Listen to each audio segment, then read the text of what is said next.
Kung sakaling nakalimutan mo ang pag-ibig number, paano nga ba ito makuha o malaman yung pag-ibig number? Online lang. Pag-usapan natin.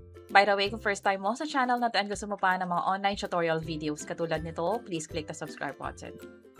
Ngayon, online lang, walang hassle, pwede nang makuha ang pag-ibig number mo. Gamit lang ang phone mo or computer mo, hindi na kailangan pumunta sa branch. Pero, kung sakaling merong malapit na pag-ibig branch sa inyo, pwede pa rin naman. Yun nga lang, kadalasan ayaw na nating lumabas, ayaw na nating pumila, so dapat alam natin yung option na to. Meron dalawang paraan. Una, yung sa Facebook Messenger. Pangalawa naman ay yung via email. Tandaan lang na dapat legit.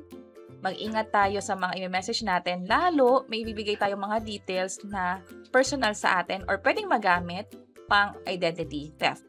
Halimbawa, nakuha ng ibang tao yung details natin, maging yung ID natin, pwedeng magamit yon para makautang sila at ang mangyayari is tayo yung magbabayad kahit hindi naman talaga tayo yung nangutang.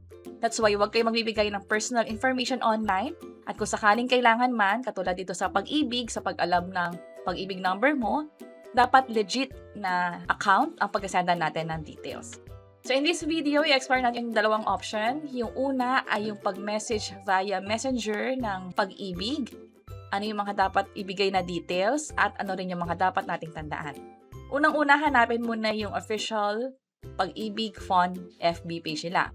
Mag-message sa kanila at i-provide yung mga details na hihingin. So, ganito yung pinakamangyayari. Halimbawa, sa phone ninyo, kung nasa Facebook kayo, pwede nyong i-check yung Pag-ibig Fund HDMF. Dapat meron siyang check. Yun nga lang, from here, hindi kayo makakapag-message. Wala akong makitang message na button. That's why, ang hinanap ko na lang o pumunta na lang ako sa Messenger app mismo. At dito, sinearch ko yung Pag-ibig Fund. Kung makapansin nyo, maraming option dito. So, dapat ang hanapin natin ay yung katulad nito, Pag-ibig Fund HDMF na may check na logo.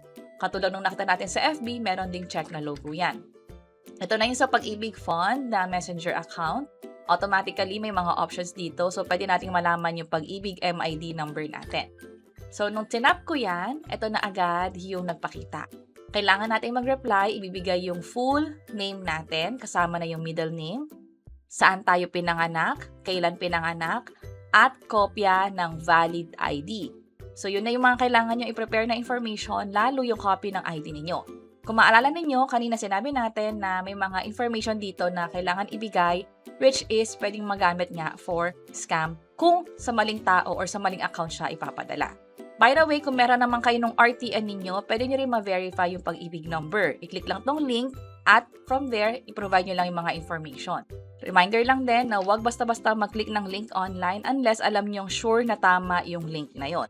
Pangalawang option naman ay via Gmail or email. Magpadala ng email sa contactus@pagibigfund.gov.ph. Sabihin doon na kailangan mong malaman yung MID number mo sa pag-ibig at i-provide yung mga information for verification. So, dito sa phone ninyo, ito yung pangalawang option. Gmail ang pipiliin ninyo o kung ano man yung pang-email, pwedeng Yahoo o pwedeng iba pa. Pero kadalasan ngayon, lalo kung Android ang gamit ninyo, Gmail. And then, andito yung email address ninyo. Sa to, dito ilalagay yung contactus@pagibigfund.gov.ph. Kapag nakompleto nyo yung pag-type nyan dito, ganito yung magpapakita. At i-type nyo lang sa subject, dito sa subject line, what is my MID number?